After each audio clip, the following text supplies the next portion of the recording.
generally of cultural diversity. Now, each of you do come from what we would understand to be culturally diverse backgrounds. I personally am really loving this idea of bringing your whole self to work. If each of you are comfortable, are you able to share how you've navigated this in the legal profession, particularly at the bar? Rutendo? I think at the bar, it's been a lot easier to be, my whole self, mostly because I've spent most of my career at the bar working from home.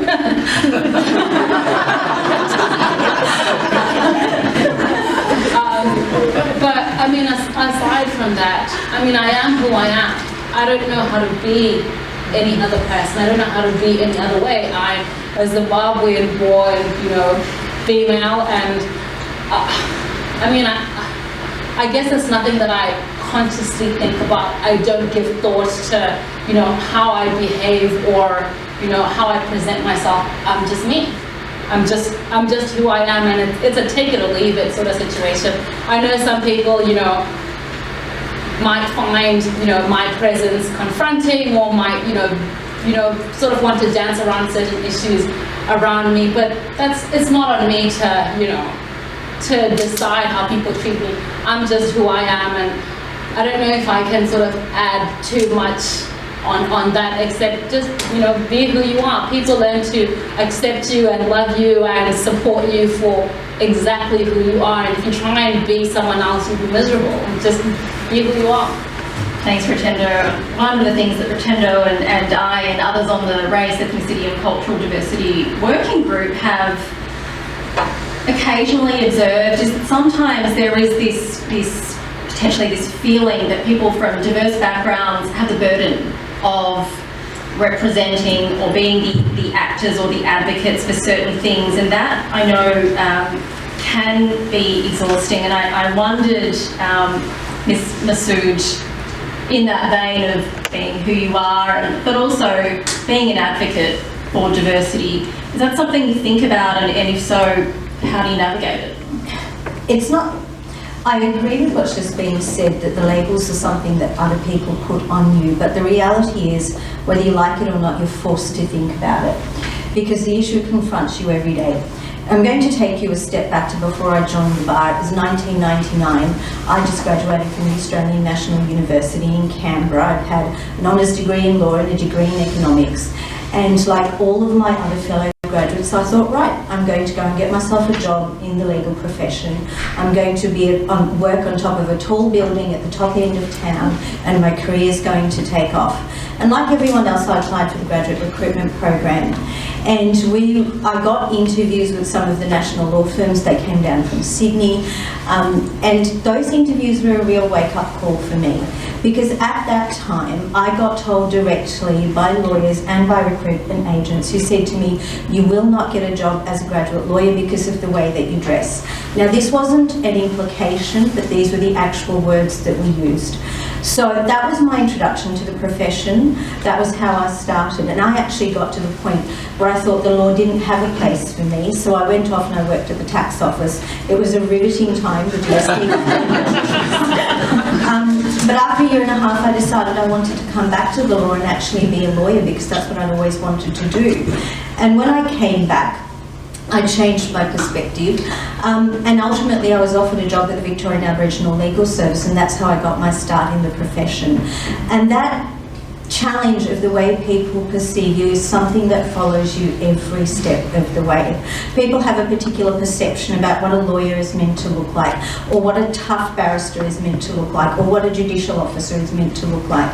And that is something that you have to I deal with every day. It still means though that I don't let it bring me down. You put your head down and you keep going, and you get the support from your colleagues and your friends when you can. But it is something that we do have to deal with, and that's the reality. Things are getting better, but there's still a long way to go.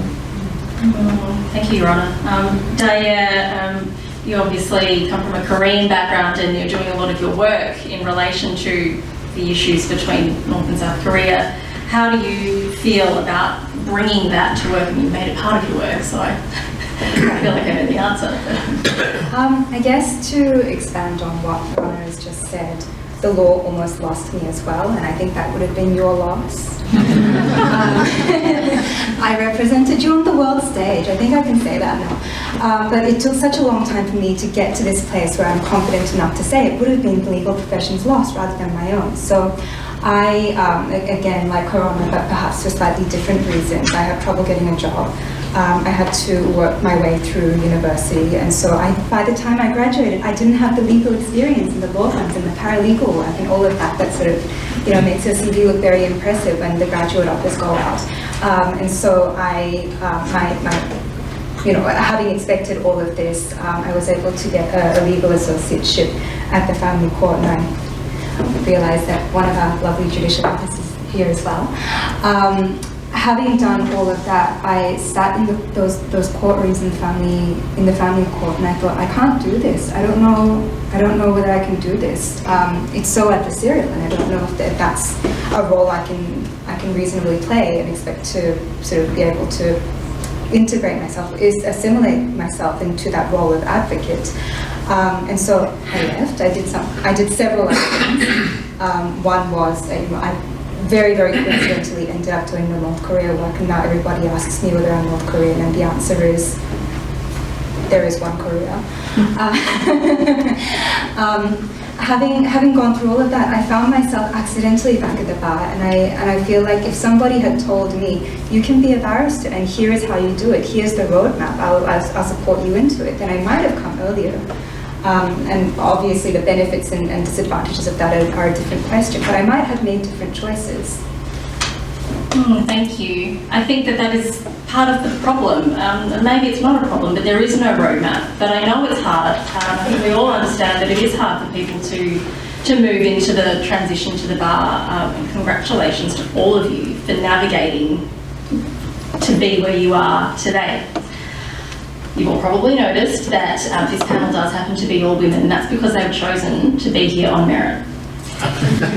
So, thank you very much. I'd just like to ask each of you, and I could listen to all of you for hours. Unfortunately, we have a very tight schedule, but can I ask you whether you've got any concluding thoughts on or observations that you'd like to share with us about celebrating diversity in the legal profession?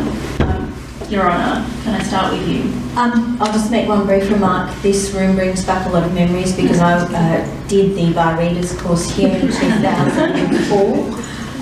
So it's actually lovely to see how far the bar has come in terms of being able to host an event like this. I was at the first VIC Bar Iftar as well. But it's really lovely to see that the bar is embracing the issues of the diversity of its members. Rutendo, do you have any observations or thoughts you'd like to share about celebrating diversity? Yeah, I think it's very important to celebrate diversity because it's really time that the legal profession reflected the greater community. I had a wonderful experience earlier on in the year where I'm involved in a coronial matter for a South Sudanese man who died in police custody.